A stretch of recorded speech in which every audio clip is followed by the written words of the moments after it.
ഇന്ന് ഞാൻ ഉണ്ടാക്കുന്നത് മട്ടൺ ബിരിയാണിയാണ്. ഞങ്ങളുടെ കണ്ണൂർ ഭാഗത്തും അല്ലെങ്കിൽ തലശ്ശേരി ഭാഗത്തും ഒക്കെ ഉണ്ടാക്കുന്ന അതേ ഒരു രീതിയിൽ തന്നെയാണ് ഇന്ന് ഞാനിത് ചെയ്യുന്നത്. ബീഫ് ബിരിയാണി പോലെ തന്നെയാണ്, ഏകദേശം ചെറിയ വ്യത്യാസം മാത്രമേ ഉള്ളൂ. വളരെ ടേസ്റ്റി ആയിട്ടുള്ള ഈ മട്ടൺ ബിരിയാണി എങ്ങനെയാണ് ഉണ്ടാക്കുന്നതെന്ന് നോക്കാം. 1 കിലോഗ്രാം മട്ടനാണ് ഞാൻ ഇതിനു വേണ്ടി എടുത്തിരിക്കുന്നത്. ഇത് ഇന്ത്യൻ മട്ടനാണ്. അപ്പോൾ അല്പം വലിയ കഷ്ണങ്ങളായിട്ടാണ് ഇത് കട്ട് ചെയ്തിട്ടുള്ളത്. ഇത് നന്നായിട്ട് കഴുകിയതിന് ശേഷം വെള്ളം കളയാൻ വേണ്ടി വെച്ചിരിക്കുകയാണ്. പിന്നെ ബിരിയാണിയുടെ മസാലയ്ക്ക് വേണ്ടി 3 സവാളയാണ് എടുത്തിട്ടുള്ളത്. അല്പം വലിയ 3 സവാള. ഈ സവാള 3 എണ്ണവും ഇവിടെ കട്ട് ചെയ്ത് വെച്ചിട്ടുണ്ട്. പിന്നെ ഒരു വലിയ സവാള വളരെ നേരിയതായിട്ട് ഇവിടെ കട്ട് ചെയ്തെടുത്തിട്ടുണ്ട്. ഇത് നമുക്ക് നെയ്ച്ചോറ് ഉണ്ടാക്കുന്ന സമയത്ത് ഫ്രൈ ചെയ്തെടുക്കാൻ വേണ്ടിയിട്ടുള്ളതാണ്. ഇത് വളരെ നേരിയതായിട്ട് കട്ട് ചെയ്തെടുക്കണം. 15 വലിയ അല്ലി വെളുത്തുള്ളി ഞാനിവിടെ തൊലി കളഞ്ഞ് വെച്ചിട്ടുണ്ട്. ഓരോന്നും പകുതിയാക്കിയിട്ട് തൊലി കളഞ്ഞെടുത്തതാണ്. ഈ വെളുത്തുള്ളിയുടെ പകുതിയോളം ഇഞ്ചി എടുത്തിട്ടുണ്ട്. പിന്നെ പച്ചമുളക് കുറച്ച് അധികം എടുത്തിട്ടുണ്ട്. ഇത് എരിവില്ലാത്ത പച്ചമുളകായതുകൊണ്ട് ഞാൻ 10-16 എണ്ണം എടുത്തിട്ടുണ്ട്. നിങ്ങളുടെ എരിവിനനുസരിച്ച് എടുക്കുക. ഇത് 3ഉം കൂടി മിക്സിയുടെ ഒരു ചെറിയ ജാറിലിട്ട് നന്നായിട്ടൊന്ന് ചതച്ചെടുക്കാം. ഇതുപോലെ ഒന്ന് ചതച്ചെടുത്ത് വെക്കുക. കൂടുതൽ പേസ്റ്റ് ആവാതെ ഇതുപോലെ ഒന്ന് ചതച്ചെടുക്കുന്നതായിരിക്കും ബിരിയാണിക്ക് ടേസ്റ്റ് ഉണ്ടാവുക. ഇനി നമുക്ക് മസാല ഉണ്ടാക്കാൻ തുടങ്ങാം. അതിനുവേണ്ടി ഒരു വലിയ പാത്രം അടുപ്പത്ത് വെച്ചിട്ടുണ്ട്. പാത്രം ചൂടാകുമ്പോൾ ഇതിലേക്ക് 2 ടേബിൾ സ്പൂൺ അല്ലെങ്കിൽ 3 ടേബിൾ സ്പൂൺ വരെ എണ്ണ ഒഴിച്ചു കൊടുക്കാം. ഞാൻ വെളിച്ചെണ്ണയാണ് എടുത്തിട്ടുള്ളത്. ഇനി ഇതിലേക്ക് 1 ടീസ്പൂൺ നെയ്യ് ചേർത്ത് കൊടുക്കാം. നെയ്യ് നിർബന്ധമില്ല, പക്ഷേ ചേർത്താൽ നല്ലൊരു ടേസ്റ്റ് കിട്ടും. ഇതിലേക്ക് നമ്മൾ നേരത്തെ കട്ട് ചെയ്ത് വെച്ച സവാള ചേർത്ത് കൊടുത്ത് ഒന്ന് വഴറ്റാം. കൂടുതൽ സമയം വഴറ്റണ്ട, കാരണം നമ്മൾ മട്ടൺ വേവിക്കുന്ന സമയത്ത് ഈ സവാള നന്നായിട്ട് വെന്തോളും. ചിക്കൻ ബിരിയാണിയാണ് വെക്കുന്നതെങ്കിൽ സവാള കുറച്ചധികം വഴറ്റണം. അതേസമയം മട്ടനും ബീഫും ഒക്കെ ആണെങ്കിൽ അധികം വഴറ്റാൻ നിൽക്കണ്ട. ചെറുതായിട്ട് എണ്ണയിലൊന്ന് ഇതുപോലൊന്ന് വാട്ടിയെടുത്താൽ മതി. അതിനുശേഷം ഇതിലേക്ക് നമ്മൾ അരച്ചു വെച്ച ഇഞ്ചി വെളുത്തുള്ളി പച്ചമുളക് പേസ്റ്റ് ചേർത്ത് കൊടുത്ത് അതും ഒന്ന് വഴറ്റിയെടുക്കുക. 1 മിനിറ്റ് ഒന്ന് വഴറ്റിയെടുക്കുക.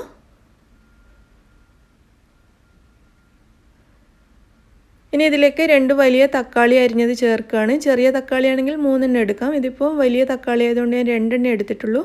തക്കാളിയും ഒന്ന് മിക്സ് ചെയ്തെടുത്താൽ മാത്രം മതി. കൂടുതൽ വഴറ്റാനൊന്നും നിൽക്കണ്ട. ഇതിലേക്ക് ഉപ്പ് ചേർത്ത് കൊടുക്കാം. ബിരിയാണിക്ക് ഉപ്പ് ചേർക്കുമ്പോൾ കറിക്ക് ചേർക്കുന്നതിനേക്കാളും കുറച്ച് അധികം ചേർക്കണം. ബിരിയാണിക്ക് അല്പം കൂടുതൽ ഉപ്പ് ആവശ്യമാണ്. നമ്മളിതിൽ ചെറുനാരങ്ങ നീരും തൈരും ഒക്കെ ചേർക്കുന്നതുകൊണ്ട് കൂടുതൽ ഉപ്പ് വേണ്ടി വരും. നമ്മൾ കഴുകി വെച്ച മട്ടൺ ഇതിലേക്ക് ഈ സമയത്ത് ചേർക്കാം. മട്ടൺ ചേർത്തൊന്ന് മിക്സ് ചെയ്തെടുക്കുക.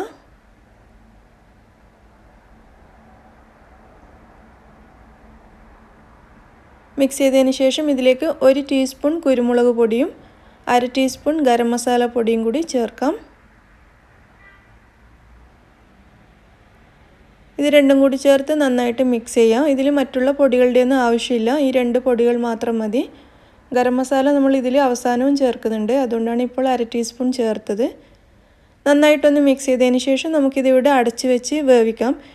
മട്ടൻ ആയതുകൊണ്ട് ബീഫിൻ്റെ അത്ര വേവുണ്ടാവില്ല. ഒരു 20-25 മിനിറ്റ് കൊണ്ട് തന്നെ വെന്തോളും. അല്ലെങ്കിൽ നിങ്ങളുടെ കയ്യിലുള്ള മട്ടൻ്റെ വേവിനനുസരിച്ച് ഇത് വേവിച്ചെടുക്കുക. പ്രഷർ കുക്കറിലാണെങ്കിൽ 4-5 വിസിലുകൊണ്ട് മട്ടൻ നന്നായിട്ട് വെന്ത് കിട്ടും.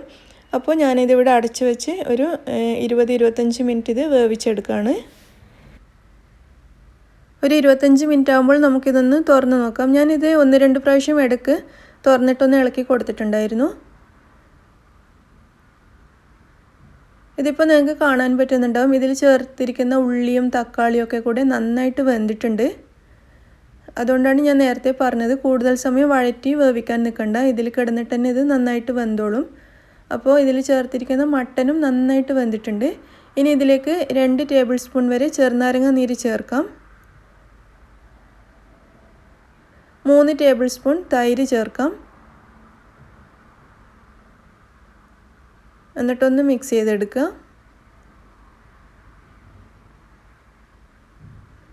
ഇനി ഇതിലേക്ക് മല്ലിയിലയും പുതിനയിലയും ചേർക്കാം. 1 കപ്പ് മല്ലിയില, 1/2 കപ്പ് വരെ പുതിനയില, ഇത്രയാണ് ചേർക്കുന്നത്.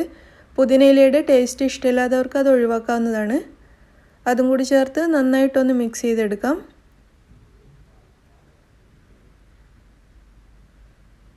ഈ സമയത്ത് ഇതിലേക്ക് 1/2 ടീസ്പൂൺ കൂടി ഗരം മസാല പൗഡർ ചേർത്ത് കൊടുക്കാം. നന്നായിട്ട് ഒന്നുകൂടി മിക്സ് ചെയ്തെടുക്കുക. ഇതൊക്കെ ചേർത്തതിന് ശേഷം ചെറിയൊരു തിള വരുന്നത് വരെ വെയിറ്റ് ചെയ്യാം. എന്നിട്ട് നമുക്കിത് അടുപ്പത്തു നിന്ന് മാറ്റാം. ഇത് ചെറുതായിട്ട് തിളക്കാൻ തുടങ്ങിയിട്ടുണ്ട്. ഇത് അടച്ചു വെച്ച് അടുപ്പത്തു നിന്ന് മാറ്റി വെക്കാം. ഇനി നമുക്ക് ഇതിനുള്ള നെയ്ച്ചോറ് ഉണ്ടാക്കാൻ തുടങ്ങണം. അതിന് വേണ്ടിയിട്ട് 4 കപ്പ് ജീരകശാല അരിയാണ് ഞാൻ എടുത്തിട്ടുള്ളത്. ബസ്മതി അരി വേണമെങ്കിലും എടുക്കാം, പക്ഷേ പൊതുവേ ബിരിയാണിക്ക് നല്ല ടേസ്റ്റ് ജീരകശാല അരിയായിരിക്കും. അപ്പോൾ ഈ 4 കപ്പ് ജീരകശാല അരി ഞാൻ നന്നായിട്ട് കഴുകി എടുത്ത് വെച്ചതാണ്. കുതിർത്ത് വെച്ചിട്ടൊന്നുമില്ല. വേണമെങ്കിൽ അരമണിക്കൂർ വെള്ളത്തിലിട്ട് വെക്കാം, പക്ഷേ ഞാൻ ചെയ്തിട്ടില്ല. ഇതുപോലെ തന്നെ ചെയ്താലും മതി. ഇനി നമുക്ക് നെയ്ച്ചോറ് ഉണ്ടാക്കാം. അതിനുവേണ്ടി ഞാനൊരു പാത്രം അടുപ്പത്ത് വെച്ചിട്ടുണ്ട്. പാത്രം ചൂടാകുമ്പോൾ ഇതിലേക്ക് 3 ടേബിൾ സ്പൂൺ പശുവിൻ നെയ്യ് ഒഴിച്ചു കൊടുക്കാം. ഇനി ഇതിലേക്ക് 4 ടേബിൾ സ്പൂൺ വരെ വെളിച്ചെണ്ണയും കൂടി ഞാൻ ഒഴിക്കുകയാണ്. വെളിച്ചെണ്ണയ്ക്ക് പകരം നിങ്ങൾക്ക് വേണമെങ്കിൽ സൺഫ്ലവർ ഓയിലോ മറ്റോ ഒഴിക്കാവുന്നതാണ്. പിന്നെ മുഴുവനായിട്ട് പശുവിൻ നെയ്യ് തന്നെ ഉപയോഗിക്കുന്നവരുണ്ട്. ഞാൻ പകുതി നെയ്യും പകുതി ഓയിലുമായിട്ടാണ് പൊതുവെ ചെയ്യാറുള്ളത്. ഇത് ചൂടായി വരുമ്പോൾ നമ്മൾ നേരത്തെ നേരിയതായിട്ട് കട്ട് ചെയ്ത് വെച്ച സവാള ഇതിലേക്ക് ചേർത്ത് നന്നായിട്ടൊന്ന് ഫ്രൈ ചെയ്തെടുക്കാം. നല്ലൊരു ഗോൾഡൻ ബ്രൗൺ കളറാകുന്നത് വരെ ഫ്രൈ ചെയ്യണം. സവാളയുടെ കളർ മാറി വരാൻ തുടങ്ങിയിട്ടുണ്ട്. ഇത് നല്ലൊരു ഗോൾഡൻ ബ്രൗൺ കളറായി മാറിയിട്ടുണ്ട്. നമുക്കിത് എണ്ണയിൽ നിന്ന് മാറ്റാം. ഇതുപോലെ ഒന്ന് നിരത്തി വെച്ച് കൊടുക്കുക. അങ്ങനെയാകുമ്പോൾ സവാള നല്ല ക്രിസ്പി ആയിട്ടിരിക്കും. ഇനി എണ്ണയിലേക്ക് നമുക്ക് 2 കഷ്ണം പട്ട ചേർക്കാം, 3 ഏലക്കായി, 3 ഗ്രാമ്പു, 3-4 ഗ്രാമ്പു ചേർക്കുക, 2 ബേ ലീവ്സ് ചേർത്തിട്ടുണ്ട്. ഇതൊന്ന് ചൂടായി വരുമ്പോൾ ഇതിലേക്ക് 6 കപ്പ് വെള്ളം ചേർക്കാം. ചൂടുവെള്ളം വേണമെങ്കിലും ചേർക്കാം. ഞാനിവിടെ നോർമൽ വാട്ടർ തന്നെയാണ് എടുത്തിട്ടുള്ളത്. ഇതിലേക്ക് ആവശ്യത്തിനുള്ള ഉപ്പ് ചേർത്ത് കൊടുക്കാം. വെള്ളം 6 കപ്പ് എടുക്കാൻ കാരണം നമ്മൾ 4 കപ്പ് അരിയാണ് എടുത്തു വെച്ചിട്ടുള്ളത്. അപ്പോൾ 1 കപ്പ് അരിക്ക് 1.5 കപ്പ് വെള്ളമാണ് ചേർക്കേണ്ടത്. ആ ഒരു അളവ് വെച്ചിട്ടാണ് 4 കപ്പ് അരിക്ക് 6 കപ്പ് വെള്ളം ചേർത്തിരിക്കുന്നത്. ഇനി ഈ പാത്രം അടച്ചു വെച്ച് വെള്ളം നന്നായിട്ട് തിളക്കുന്നത് വരെ വെയിറ്റ് ചെയ്യാം. വെള്ളം ഇവിടെ നന്നായിട്ട് തിളച്ചിട്ടുണ്ട്.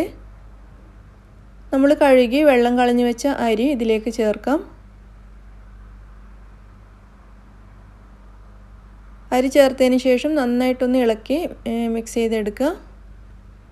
ഇനി നമുക്കിതിവിടെ അടച്ചു വെച്ചിട്ട് വേവിക്കാം. നന്നായിട്ട് തിളക്കുന്നത് വരെ ഹൈ ഫ്ലെയിമിലും നന്നായിട്ട് തിളച്ച് കഴിഞ്ഞതിന് ശേഷം ലോ ഫ്ലെയിമിൽ ഇട്ടിട്ട് നമുക്ക് നെയ്ച്ചോറ് വേവിക്കാം. ഇതിപ്പോൾ നന്നായിട്ട് തിളക്കാൻ തുടങ്ങിയിട്ടുണ്ട്. ഇതിൻ്റെ ഫ്ലെയിം ഞാൻ കുറച്ച് കൊടുത്തിട്ടുണ്ട്. ഇനി ലോ ഫ്ലെയിമിൽ വെച്ച് 7-8 മിനിറ്റ് കൊണ്ട് ഈ അരി നന്നായിട്ട് വെന്ത് കിട്ടും. ഒരു 8 മിനിറ്റിന് ശേഷം നമുക്കിത് തുറന്ന് നോക്കാം. നെയ്ച്ചോറ് ഇവിടെ റെഡി ആയിട്ടുണ്ട്. പാകത്തിന് വെന്തിട്ടുണ്ട്. അപ്പോൾ നമുക്കിതിനി അടുപ്പത്തുനിന്ന് മാറ്റാം. എന്നിട്ട് ബിരിയാണി ദമ്മിടാൻ തുടങ്ങാം. ആദ്യം തന്നെ നമുക്കിതിന് വേണ്ടിയിട്ടുള്ള കളർ റെഡിയാക്കാം. ഞാനിവിടെ ഒരു ഗ്ലാസ്സിൽ 1/4 ഭാഗത്തോളം ഇളം ചൂടുള്ള പാൽ എടുത്ത് വെച്ചിട്ടുണ്ട്. ഈ പാലിലേക്ക് 1/4 ടീസ്പൂൺ മഞ്ഞൾപ്പൊടി ചേർത്തിട്ട് നന്നായിട്ട് മിക്സ് ചെയ്തെടുക്കാം. അതല്ലെങ്കിൽ മഞ്ഞൾപ്പൊടിക്ക് പകരം നിങ്ങൾക്ക് സാഫ്രോൺ വേണമെങ്കിലും ചേർക്കാം. നന്നായിട്ട് മിക്സ് ചെയ്ത് മാറ്റി വെക്കാം. ഇനി നമ്മൾ വേവിച്ച നെയ്ച്ചോറിൽ നിന്നും 3-ൽ 2 ഭാഗം എടുത്തിട്ട് ഒരു പാത്രത്തിലേക്ക് മാറ്റാം. പകുതിയല്ല, 3-ൽ 2 ഭാഗം ഞാൻ മറ്റൊരു പാത്രത്തിലേക്ക് മാറ്റുകയാണ്. ഇതിവിടെ മാറ്റി വെക്കാം. എന്നിട്ട് 3-ൽ 1 ഭാഗം ഉള്ള ഈ നെയ്ച്ചോറ് നമുക്ക് നന്നായിട്ടൊന്ന് നിരപ്പാക്കി കൊടുക്കാം. നമ്മൾ ഉണ്ടാക്കി വെച്ച കളറ് ഇതിലേക്ക് ചേർത്ത് കൊടുക്കാം. എല്ലാ ഭാഗത്തും ചേർക്കരുത്. അവിടെ ഇവിടെയായിട്ട് കുറച്ചായിട്ട് ചേർത്ത് കൊടുക്കുക. കാരണം നമ്മുടെ ബിരിയാണി എപ്പോഴും 2 കളറിലായിട്ട് ഉണ്ടാവണം. മുഴുവൻ മഞ്ഞ കളറോ അല്ലെങ്കിൽ മുഴുവൻ വെള്ള കളറോ ആയിട്ടല്ല ഉണ്ടാവുക. 2 വിധം കളറിലാണ് ബിരിയാണി സാധാരണ ഇരിക്കുക. അതിന് വേണ്ടിയിട്ടാണ് ചില ഭാഗങ്ങളിൽ മാത്രം കളറ് ചേർക്കുന്നത്.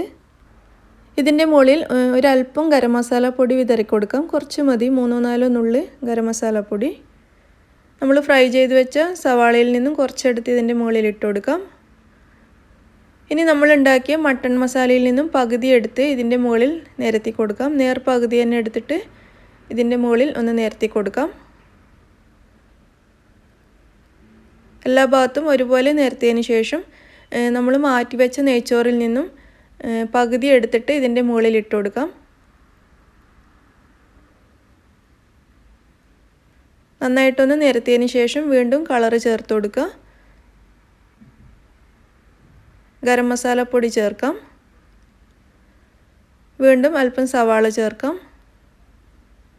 ഇനി ബാക്കിയുള്ള മട്ടൺ മസാല മുഴുവനും ഇതിൻ്റെ മുകളിലൊന്ന് നിരത്തി കൊടുക്കാം. ബാക്കിയുള്ള ചോറ് മുഴുവനായിട്ട് ഇതിൻ്റെ മുകളിലേക്ക് ഇടാം.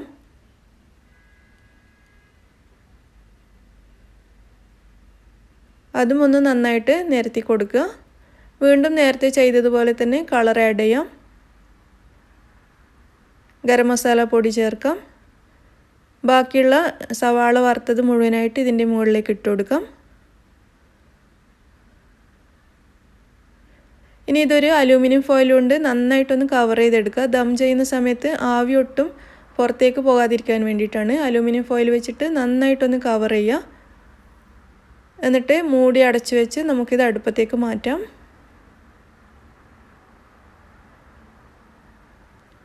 ഞാനിത് അടുപ്പത്തേക്ക് മാറ്റിയിട്ടുണ്ട്.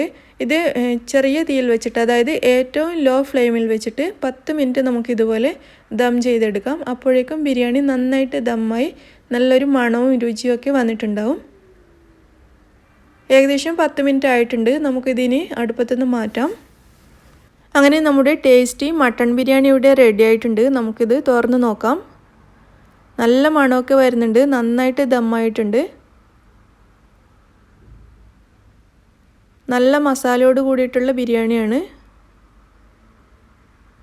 ഇത് നമുക്ക് പ്ലേറ്റിലേക്ക് വിളമ്പാം.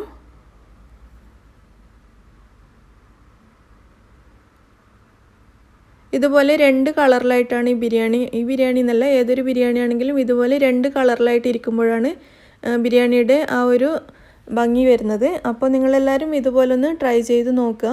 നിങ്ങൾക്ക് എന്തായാലും ഇഷ്ടമാവും. ഇഷ്ടമായിട്ടുണ്ടെങ്കിൽ വീഡിയോ ലൈക്ക് ചെയ്യാനും ഷെയർ ചെയ്യാനും മറക്കരുത്. നിങ്ങളുടെ അഭിപ്രായങ്ങൾ തീർച്ചയായും അറിയിക്കണം. അതുപോലെ നിങ്ങൾ എൻ്റെ ചാനൽ ഇതുവരെയും സബ്സ്ക്രൈബ് ചെയ്യാത്തവരാണെങ്കിൽ പ്ലീസ് സബ്സ്ക്രൈബ് ചെയ്യണം. താങ്ക്